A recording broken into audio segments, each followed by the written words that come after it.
káàbọ̀ padà láti abala àwọn amúlùdùn. A lérò pé ẹ ti gbádùn Tèmítọ́pẹ́ Akínléníbọ́lá lónìí. Tó wá rí bẹ́ẹ̀, ẹ tún jẹ́ kí a darapọ̀ mọ́ lọ́jọ́ Ajé bí ó ṣe mọ̀ mú àkọ́tún rẹ̀ wá sí etí ìgbọ́ wa. Ẹ mọ̀ pé gbogbo ọjọ́ Ẹtì nígbà tí a bá ti dé láti ọ̀dọ̀ Tèmítọ́pẹ́, abala tó kù òun náà ni abala àwọn òṣèré, níbi tí a ti máa ń gbé oríṣiríṣi àwọn èèyàn wá, yálà bóyá akọrin ni àbí apanilẹ́rìn àbí àwọn òṣèré orí ìtàgé. Lónìí náà kò tún yí padà gẹ́gẹ́ bí ìṣe wa. A tún ti wà nílé agodo pẹ̀lú àlejò wa mìíràn. Ẹ mọ́ tí jẹ́ kí a sọ fún yín nìkan tí wọ́n ṣe fún ara wọn náà ni tí nígbà tí n bá dárúkọ wọn tán tí wọ́n yàn láàyò òun náà ni wọ́n fi gbé wa wọlé tí a fi wá bẹ̀rẹ̀ ọ̀rọ̀ wa. Àlejò wa tòní àwọn náà ni Sir Ademola Adegoke Ogunsusi tí gbogbo àwọn èèyàn mọ̀ sí Sir Demola Suzi. Ẹ kú ojúmọ́. Ẹ káàbọ̀ sórí ètò àlejò wa. Kú ìgbàlejò bí ẹ ṣe. Gẹ́gẹ́ bí ìlérí tí mo ṣe fún àwọn aráalé pé nígbà tí bá dárúkọ yín tán tí ẹ̀ ń ṣe gangan òun náà lẹ́ fi gbé wa wọlé. Ó yá ẹ fi tẹ́ ń ṣe fi gbé wa wọlé. Èmi ni Demola Suzi tí o fẹ́ kọ́ kẹrẹ rí ní ilé orin. Ọba Demola Suzi lùlù fún wa ká máa jó ẹ bá mi pàkúrúmọ́. Yo yo yo, ẹ jó dáadáa, jó dáadáa, jó dáadáa. Ẹ bá mi fi ṣan sí, oh,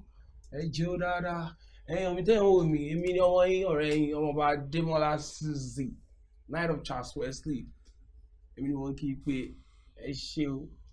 ẹ kú àtìlẹ́yìn mi o, ẹ kú gbogbo ìfẹ́ tẹ́ ní sí mi o. Lórí ètò àwa ní KAFTAN TV, ẹ ṣé o. Ṣètìlẹ̀. Wọ́n bomi sí, wọ́n fi yọ̀ sí, wọ́n fi mágí sí, wọ́n fẹ́ àkókò kó ṣáà lè máa kó lè dùn. Ẹ̀yin náà ti rí àlejò tí a gbé wáyé pé kò ṣe dìgbà tá a bá sọ pé nǹkan báyìí òun ni wọ́n ṣe òun náà mo fi ní tí wọ́n ṣe wọ́n fi gbé wa wọlé. Ó dá Sir Ademola Adegoke Ogunsusi tí àwọn èèyàn mọ̀ sí Demola Suzi. Ẹ jẹ́ kí a kọ́kọ́ bẹ̀rẹ̀ láti ibi orúkọ yín. A mọ̀ pé àwọn orúkọ tẹ̀ ń jẹ́ ní lórí ìtàgé wọ́n fàyọ níbi àwọn orúkọ yín náà ni. Kí ni nǹkan tó bí iṣẹ́ yìí gangan lẹ rò bẹ́ẹ̀ ni àbí bóyá àwọn àwùjọ rẹ̀ àbí ta ló fún yín lórúkọ nǹkan? Inú mi tẹ̀ dùn pé àwọn presenters bó bá yìí bí ọpọlọ wọn pé mo pàtẹ́wọ́ fún ẹ ṣeun. ọkọ máa ń bí mi gbà pé bílẹ̀tìlì Suzi ṣé obìnrin ló ń jẹ́ Suzi máa ń rọ̀gbà. But ẹ̀yin báyìí ẹ ti parí gbogbo question tẹ́ bí mi gan. Answers mi ẹ ti bá mi ṣe 50% nínú assignment. Ó lè má yẹ àwọn aráalé ẹ tó bá wa ẹ ṣe 50% tó kù ó pé. Orúkọ bàbá tó bí mi ni Ogunsusi. Èmi ń jẹ́ Ademola Adegoke. Èmi wá yọ Demola. Mo á rò pé kò ní dáa kí n má fi orúkọ bàbá mi sí. Mo á wo Ogunsusi, mo á pín sí méjì. Mo á yọ Suzi bẹ́ẹ̀ kúrò wá pé Demola Suzi kò ní ó lè wá lọ dáadáa létí. Mo á fi Suzi sí. Àti pé Suzi yẹn gan ọmọ wọn fi sí controversy to generate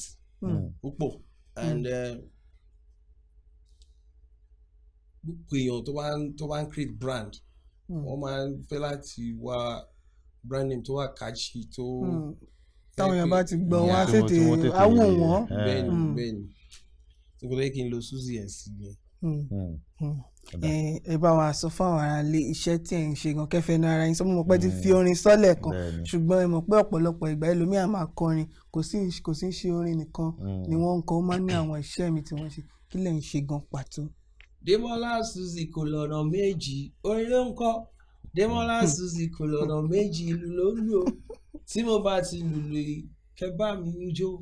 tí mo bá ti pèdè kẹ bá mi yọ, ìlú àlùjọ pọ̀ lọ́wọ́ mi ò fẹ́ máa jó. Gbà tí mo wà kékeré mo rò pé mo fẹ́ ṣiṣẹ́ lọ́ọ̀yà mo fẹ́ máa gbẹ́jọ́ kí n máa rojọ́ ẹlẹ́jọ́. Torí kò sí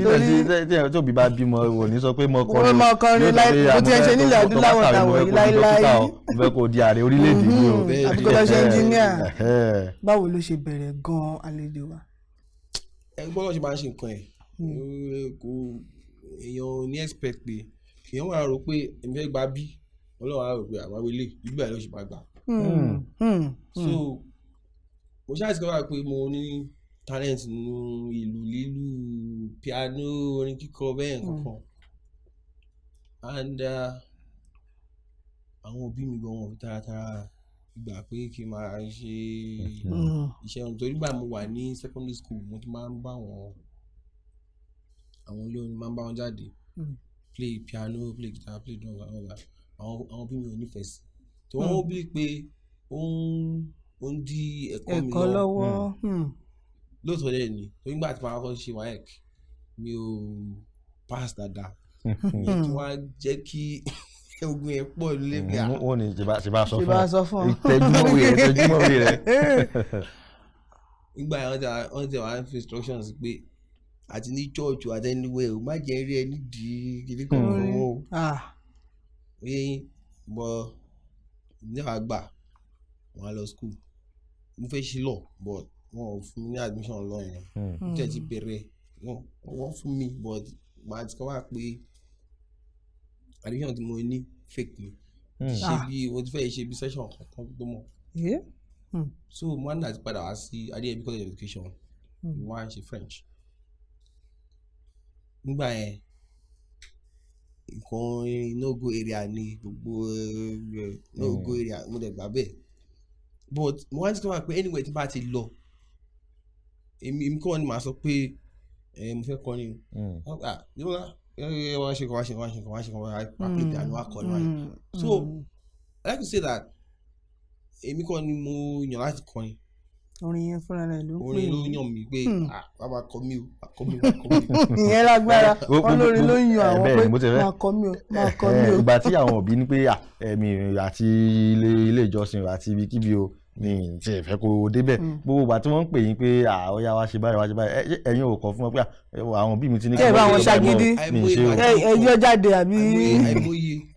àwọn tó ń pè mí dára pé wàá ṣe kàn wáyé máa ń pè ẹ má bínú mi ò lè wá ó pọ̀ gan-an àwọn kankan wà tẹ́ pé ó ká mi mọ́ kọ́dà tẹ́ pé mi ò lè reject irú ọjọ́ kan báyìí a wà ní it was a revival inú ìsọjí ìta gbangba èmi kàn lè lọ mi ò ní èrò láti lọ kọrin àbí láti play anything so wọ́n ṣe rí mi mẹ́wàá pé èmi wà nínú crowd ní mi ò tẹ̀ síbi táwọn band wà rárá tó mo ṣe wá mú mi crowd pé ẹjọ kò sí èèyàn tó máa play kí mo pé mo ṣáà lọ́ra mo lọ play báyọ̀ play báyọ̀ pé bàbá lọ síbi kan lọ́la inú bẹ́ẹ̀ náà bí mo ṣe bẹ̀rẹ̀ sí kọrin náà ju bẹ́ẹ̀ náà pé wọ́n fẹ́ ṣe wedding kan wọ́n á ní pé èèyàn tó fẹ́ kọrin kò ráyè wá bọ̀ kan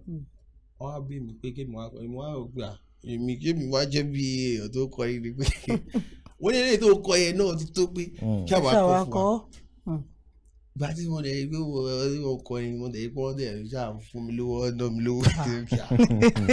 wọ́n kò pé ó dà pé iṣẹ́ oríran mi lélẹ̀ ẹjọ́ ń jókòó tì í. àlejò wa bíi má bínú Olúṣọlá ẹ sọ lẹ́ẹ̀kan pé ẹ máa ń lu àwọn ohun èlò orin bí ohun èlò orin mélòó lẹ mọ̀ ọ́ lò. mo kọ́kọ́ bẹ̀rẹ̀ pẹ̀lú drums. Ìyẹn ìlú ìsirú ìlú tí mi ò lè lù ayé yìí gángan bàtà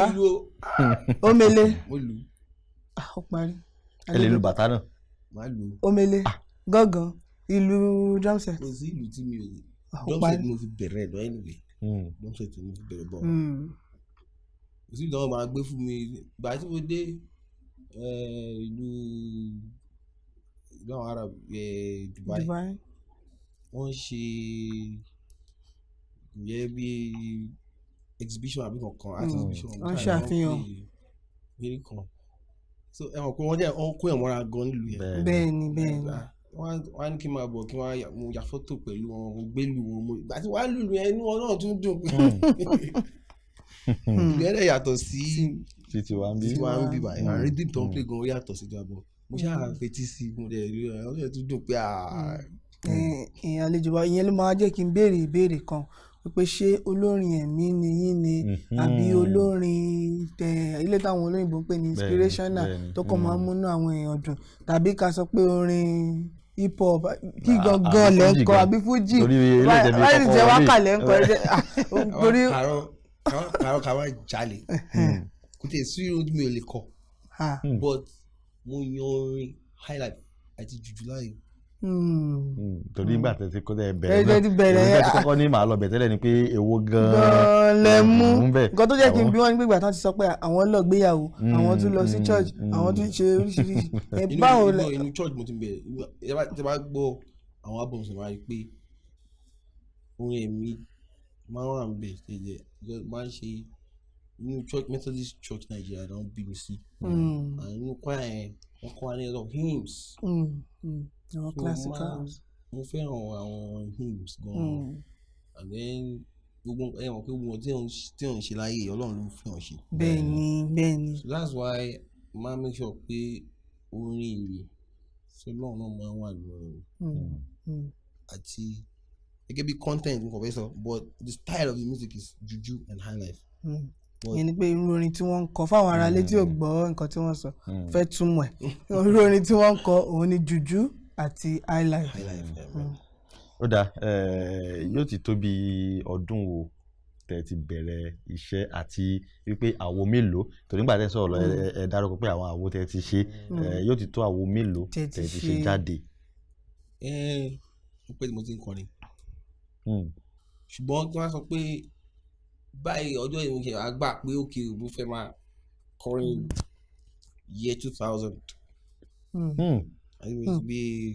ogún ọdún ó lè kàn sí. Bẹ́ẹ̀ni ó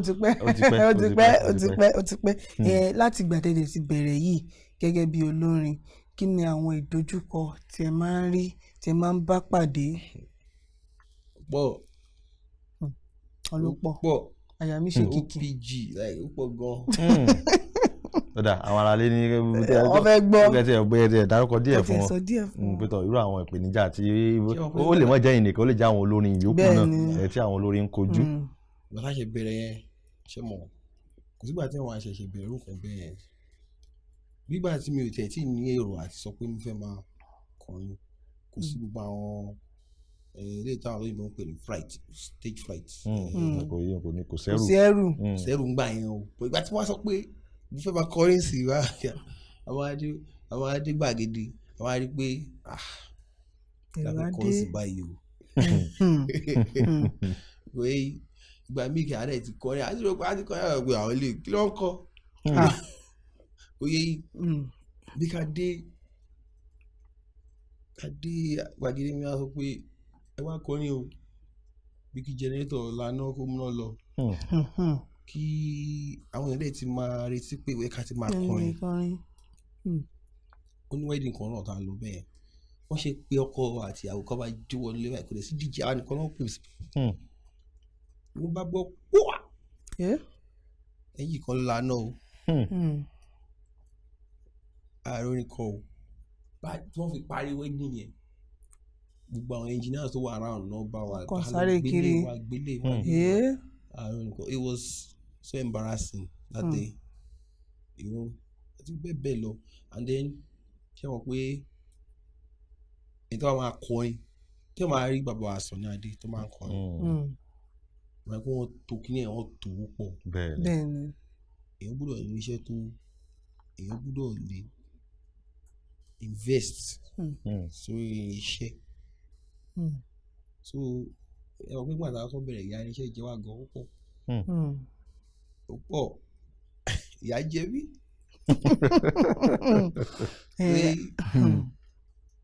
tó ń gbà mí because clients àwọn oníbàárà wọ́n á fẹ́ nǹkan tó tóbi tó jọjú but wọn ò fẹ́ sanwó gidi and àwọn ní policy kan pé anyway tá a máa ń lọ a fẹ́ kí quality nǹkan tá a fẹ́ produce kó drop tó ń gbà mí gbà yẹn mo lè lọ yá owó kí n fi kún owó tí wọ́n máa san fún mi kí wọ́n á fi ṣeré níbi láti fi gba nítorí kẹ́ ẹ gba àwọn irinṣẹ́ gbà mí aṣọ tó yẹ ká wọ̀ tó dà gbìlúgbìlú ní máa jọ pé àwọn ọ̀gá ṣe oríṣiríṣi bẹ́ẹ̀ gbà dúpẹ́ pé à ń gbọ́n sí lójoojúmọ́ try àti overcome gbogbo ìṣòro tá a ní. Ó ní ó tẹ ọgbà tẹ́ ń sọ̀rọ̀ ẹ dárúkọ pé tí ẹ bá dé agbo orin ìgbà míì kẹ́ mọ̀ pé àkìlà wa fẹ́ kọ báyìí òun ló wá fẹ́ mú mi lọ ìbéèrè pé níbo gan-an lẹ tí wọ́n ń gba ìmísí orin ti yín. Ṣé rí ẹ Ọlọ́run tóbi gan, Ọlọ́run tóbi gan. Lẹ́nu ọjọ́ mẹ́ta yìí ìwà ìpín nígbà tí corona dé fi bẹ́ẹ̀ ṣiṣẹ́ kò tẹ̀ pé àkóńgbà fi bẹ́ẹ̀ ṣe àṣẹ rárá ni. àwọn yẹn wá ń pè mí pé ìyàwó mi ló ṣe bẹ́ẹ̀ dé mo wá ṣe orin kan fún bí shout out fídíò. àwọn yẹn wá rí wọn like ẹ̀ wọ́n á pè mí wọ́n rí pé mo lè gbá call bí 20 in a week. So sometimes I get exhausted pé orin tí wọ́n á fi fẹ́ mi ò dé láì kí n ṣe orin kan kó jọ kejì. Kó yàtọ̀. Mo ti wá pé tí máa ti wá mo lọ studio lè mi fẹ́ lọ ṣe orin fún Mr. Lágbájá. Màá dé studio mi ò ní kankan mi ò prepare anything I didn't write anything down. Màá dé ní studio. Màá sọ Mr. Lágbájá òní lọ́jọ́ ìbí ẹ kí n tó mọ ilé ìtókò ààrẹ màá wá. Iṣẹ́ Ọlọ́run ni. And mo fẹ́ yẹ kẹ́ mọ̀ kíní kan orin tí èèyàn bá ní ìmísí látọ̀dọ̀ Ọlọ́run orin yẹn ló máa ń tà jù. wọ́n ní aṣòro ṣe bí ntọ́lọ́run ọba ò lọ́wọ́ sí ilé ìtọ́lọ́run bàbá ti lọ́wọ́ sí yóò mọ̀ lọ ni. yóò kàn wọ́n àti mo jí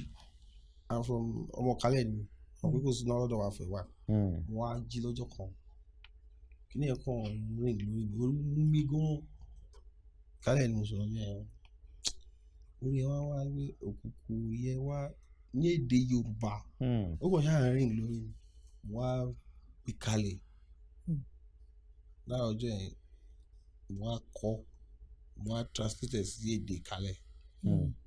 bí mo ṣe wà ọjọ́ tí wọ́n kọ́ dé United States of America ó yẹn náà fi welcome mi nítorí pé ó lọ káàkiri àwọn tó gbọ́ kalẹ̀ gan-an like why nǹkan tẹ́mi ṣe rò pé orin tí èèyàn wá ní ìmísí látọ̀dọ̀ náà ó máa ń tà jù. Àlejò wa Ṣọlá béèrè ìbéèrè kan lẹ́ẹ̀kan ó fẹ́ dà pé wọn ò tí ì dáhùn ìbéèrè yẹn nípa àwo mélòó lẹ ti ṣe jáde. àṣà àwo tó tóbi méje rẹ àwọn singles oríṣiríṣi singles ẹni ti pọ̀ tí ò ló ń kà. Àlejò wa èmi wá ní ìbéèrè kan tí mo fẹ́ béèrè torí gbà tí Ṣọlá fẹ́ kí yín káàbọ̀ lẹ́ẹ̀kan ó sọ pé sá. Bẹ́ẹ̀ni.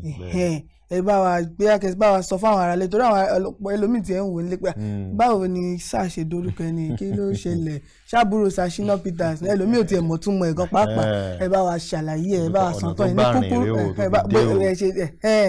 tẹ̀fi dé orí ibẹ̀ yẹn. lẹ́yìn mo sọ lẹ́ẹ̀kan pé ọmọ ìjọ elétò ní Methodist Church Nigeria and sá tó jẹ́ táìtù mínsìn ní tó máa ń fún àwọn tó máa ń pè ní knighthood award ní oyè tó ga jù nínú church tó ń lè fún ọmọ ìjọ tó ń lè fi hàn náà fún gbogbo akitiyan ẹ̀ nínú ìjọ. èmi kàn wà nínú church ni o ọjọ́ yẹn olórí church Methodist Church Nigeria wà ní church wa lókùsọ̀pá cathedral wọ́n kàn porúkọ mi ni o pé where is Demola Suzi? wọ́n á gbá òrì ọ̀gá àjọ ṣe morúkọ mi bí àwọn lè sọ ní English mọ́ ẹ sọ fún mi he said I've heard about your doings in the church you have been assisting the church musically and all that I'm coming to so church and I'm awarding you Knight of Charles Wesley pé àwọn ti rí akitiyan mi nínú ìjọ bí mo ṣe máa ń ràn jọ lọ́wọ́ pẹ̀lú nípa orin àtàwọn nǹkan míì. bí àwọn bọ̀ ní sódé àwọn afẹ́mi jẹ́ Knight of Charles Wesley. Charles Wesley ní àbúrò John Wesley tó dá Methodist Church sílẹ̀. tẹ́ bá wo gbogbo hymns tó pọ̀ jù àwọn ní bẹ́ẹ̀ ni Charles Wesley ló kọ ilé tó pọ̀ jù bẹ́ẹ̀ so Charles Wesley Knighthood award ló máa ń fún àwọn tó bá ṣiṣẹ́ orin church. dídé ìtàn ṣe fún mi ní night of Charles Festi Demola Suzi Ogunsusi night of Charles Festi. ẹ ṣeun gan àlejò mo lérò pé àti yí àwọn ará ilé ó ti yí èmi gan pàápàá tó èmi gan mo fẹ́ lè ọ̀nà tí yóò gbà tó fi jáde òun ni wọ́n ti bá a yẹn náà. Ó dà ẹ jẹ́ kí a tẹ̀síwájú látìgbà tí ẹ ti bẹ̀rẹ̀ sí ní kọrin ẹ ti jẹ́ kí a mọ àwọn ìdojúkọ kọ̀ọ̀kan tí ẹ kojú tí èmi tó wá fẹ́ béèrè ni pé ó dà nínú gbogbo àwọn àwo orin yín tí ẹ ti ṣe jáde ẹni kó ti tó bí 7 èwo lẹ lè tọ́ka sí gangan pé bóyá ó jẹ́ gẹ́gẹ́ bí àṣeyọrí fún yín nínú àwọn orin tẹ́ ẹ ti kọ pé eléyìí òun ni èmi gan fúnra mi tí mo kọ eléyìí ni mo nífẹ̀ẹ́ sí jù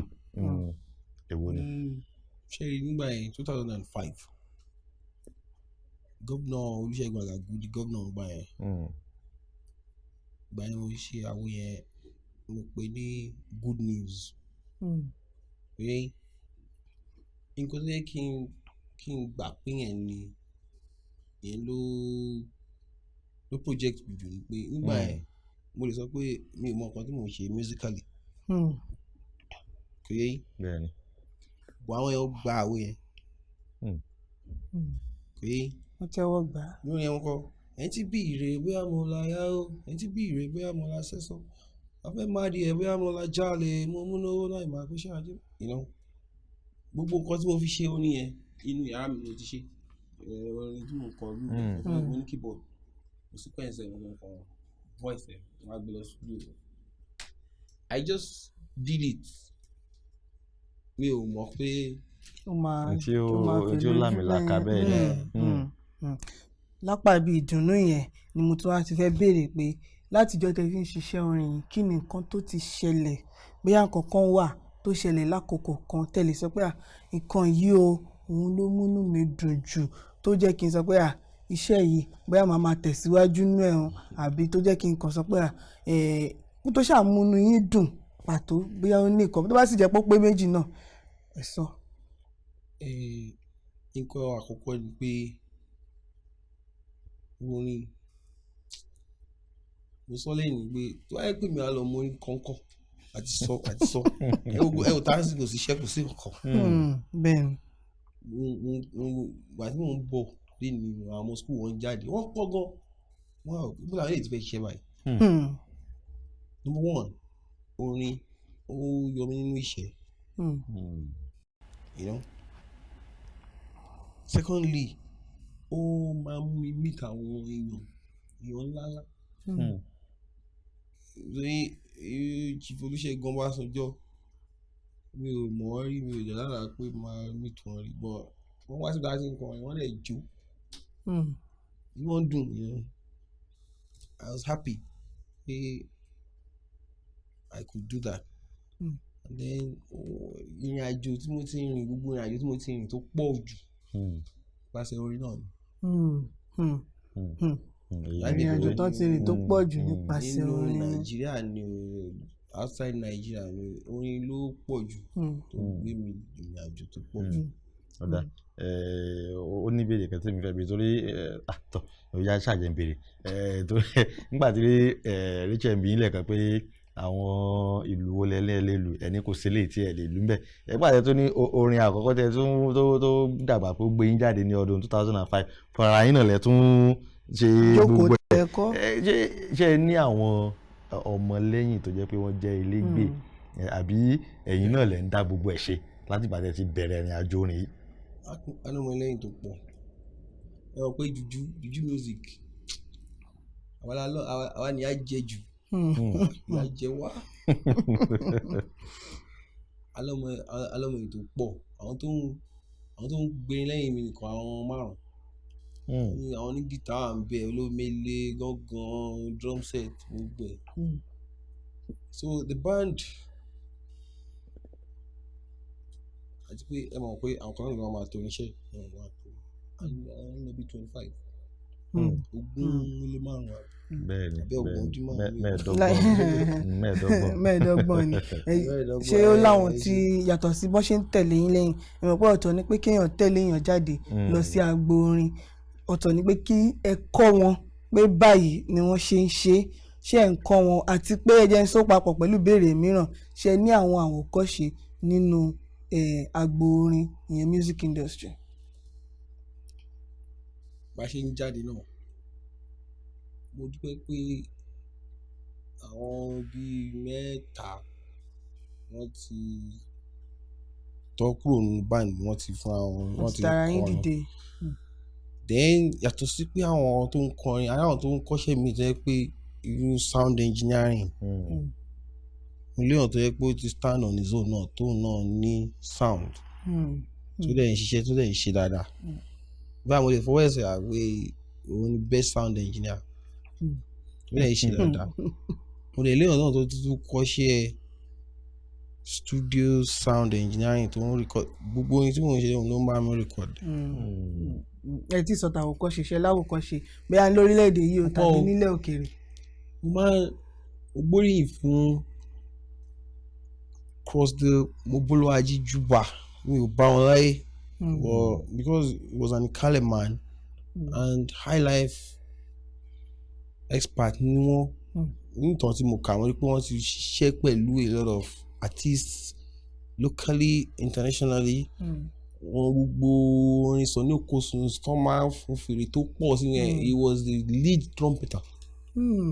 you know mo fẹ́ràn àwọn tó mọ̀ nǹkan tó ń ṣe tó yẹ pé ẹ máa wò wọ́n o Sunny Adé Cross the Juba Sashina Peters Lágbájá àwọn yẹn ẹgbẹ́ wọn kan sílẹ̀ kẹ́ni wọ́n á play gbogbo ẹ̀. ọmọ kan tó ń ṣe. bẹ́ẹ̀ni. àwọn yẹn ni mo rí. lápá bẹ̀rẹ̀ ni mo ti wá fẹ́ béèrè pé kí ni ìwòye yín sí irú àwọn orin tó ń jáde lákòókò yìí torí ó fẹ́ dà pé bẹ́ẹ̀ ṣe sọ̀rọ̀ ẹ̀sìn bí pé táwọn àgbà àwọn àtijọ́ yẹn lẹ gba títí wọn lẹ fara mọ́ kí ni ìwòye yín sí àwọn orin tó ń ṣe ní ìsinyìí àwọn orin oní ẹ ti mọ̀ kan tí mo sọ kí má fi gbogbo ẹnu sọ̀rọ̀. ká má parọ́ o ká má jalè o àwọn orin yẹn dáa ṣe rí a lot of things ó ń ṣẹlẹ̀ ní orílẹ̀-èdè wa yìí tó yẹ pé ó fa ìfàsẹ́yìn tẹ́ bá wo àwọn tó ń produce orin yẹn they are very skillful wọ́n mọ̀ nípa àwọn artist yẹn lè máa mọ̀ you get but àwọn artist náà kí wọ́n tó kọrin sílẹ̀ kò easy nígbà míì tí mi ò bá ní inspiration fún àwọn tó fẹ́ kọrin olùwà ń bẹ̀ 3 hours wákàtí mẹ́ta ìwádìí ẹ̀yìn rẹ̀ mo lè wáyé line kankan mo tí àwọn tó kọrin tó máa make sense iṣẹ́ ni o but nǹkan tí mo kàn lè rí sọ bẹ́ẹ̀ ni pé wọ́n need àti train because like I said before àwọn kan wà tó yẹ pé orin wù wọ́n láti kọ but wọ́n máa ń tọ́ wọn sọ́nà ní pé cover èèyàn míì kan lè má get at the end of the day that's why I tell you pé some of the songs wọn ò fẹ́ mọ́pọlọ dá nígbà míì èèyàn kan máa gbọ́ but púpọ̀ nínú wọn ni mo fẹ́ràn orin wọn àwọn orin ní rhymes tó ní ẹ̀wọ̀n pé nígbà tá à ń ṣe literature àwọn méjì tó pọ̀ mbẹ̀ tó ní rhymes tó dẹ̀ ní good content kò yé so a lè dà wọ́n nù and let's say that they have come to stay because mo wà níbì kan ní Chicago wọ́n ń kọ orin Davido báyìí ni word for word wọ́n ń kọ báyìí inú wọn ń dùn. ní lórílẹ̀‐èdè Amẹ́ríkà náà bó ṣe wọlé sí orí stage yẹn báyìí everywhere wọ́n as in àwọn ìbò aláwọ̀ funfun ni o wọ́n gbà tiẹ̀ gan and tá a bá ní irú èèyàn bẹ́ẹ̀ tó lè ta orílẹ̀-èdè Nàìjíríà positively outside pé ká fún wọn ní encouragement wọ́n ń ṣe dáadáa. inú mi dùn pé ẹ dáhùn ẹ tí ẹ mẹ́nu bà àwọn orin òun ló wá fẹ́ yẹ kí n sáré béèrè ìbéèrè yìí kó tó di pé a mọ̀ kásẹ̀ abala yìí lẹ̀ ṣe mọ̀ pé pàápàá jùlọ àwọn tí wọ́n bá ń kọ orin tiyín àti àwọn míì tó ń kọ fújì á rí i pé ọ̀pọ̀lọpọ̀ wọn gan wọ́n tún mú àwọn wọ̀nyí wọ́n ra àwọn tó ń kọ hip hop yìí ìpè bóyá ayé òde òní tàwa yóò àwọn èèyàn ò fi bẹ́ẹ̀ gbọ́ fújì púpọ̀ mọ́ o hip hop ni o ẹ̀wọ́n ti dárúkọ àwọn orin orí Wizkid ni o gbogbo wọn ni sẹ́ni tí ò mọ̀ kankan kọ nípa tí ò ní kọ bíi mélòó kan nínú orin wọn kí ni ojú tẹ̀yin fi wo àárín yìí ṣé ẹ rò pé àwọn tó ń kọ hip hop yìí tó bá yá ṣé wọ́n ní gbá àwọn fújì àti gbogbo àwọn jùjú àti kìnìún tí wọ́n ní gbá wọn wọlé tó jẹ́ pé àwọn nìkan ni àwa mọ̀ gbọ́. mi ò sọ pé wọ́n lè gbà wá sẹ́gbẹ̀ẹ́ because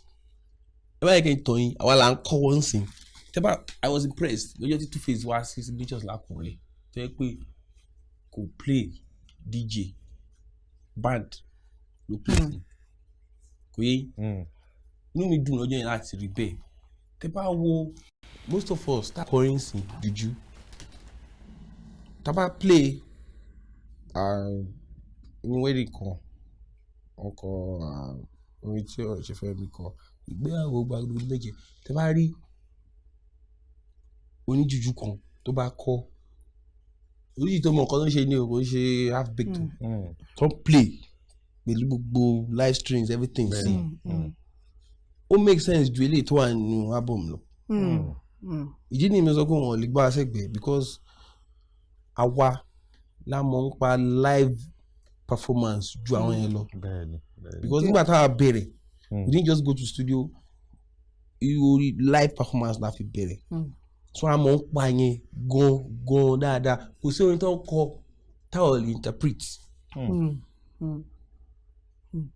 a lè gbégbá ọ̀nà míì gan ká jẹ́ tó ń fara sí mo tẹ̀ ṣàkíyèsí nínú orin tí wọ́n kọ́kọ́ kọ ńgbà tí wọ́n wọlé lẹ́ẹ̀kan ó ní bí wọ́n ṣe àwọn ọwọ́ kan ń bẹ tó jẹ́ pé àwọn tó máa lọ sínú stúdíò wọ́n lè máa ráyè gbogbo yẹn wọ́n tẹ̀ lè má mọ̀ ọ́n ṣe gan pàápàá. àwa máa yí ni ke àyẹ̀tò máa yí ni padà. ṣé o bá àlejò wa àkókò tí ń kó wa ní pápá mọ́ra ṣùgbọ́n kí a tó kásẹ̀ abala yìí lẹ̀ àwọn tí ó fẹ́ dàbí tiyín tí wọ́n wò yín lọ́kàn pé mi ò tẹ̀ fẹ́ dé. nítorí èmi kan bá a ṣe dárúkọ yín báyìí ọ̀pọ̀ yẹn ni ó ti fò ó lé pé ẹni iná bá a ṣe tó lónìí. tọ́ntẹ̀ tí mo pẹ́ mo fẹ́ dà èmi náà fẹ́ dolórin mo fẹ́ kí ni kí wọ́n ṣe àmọ̀ràn wo gan-an lẹ́ni fún wọn ẹ bá wa fún wọn lámọ̀ràn. ṣé rí nígbà táwọn bẹ̀rẹ̀ láàrin ọ̀tọ̀ wa sọ́nà pé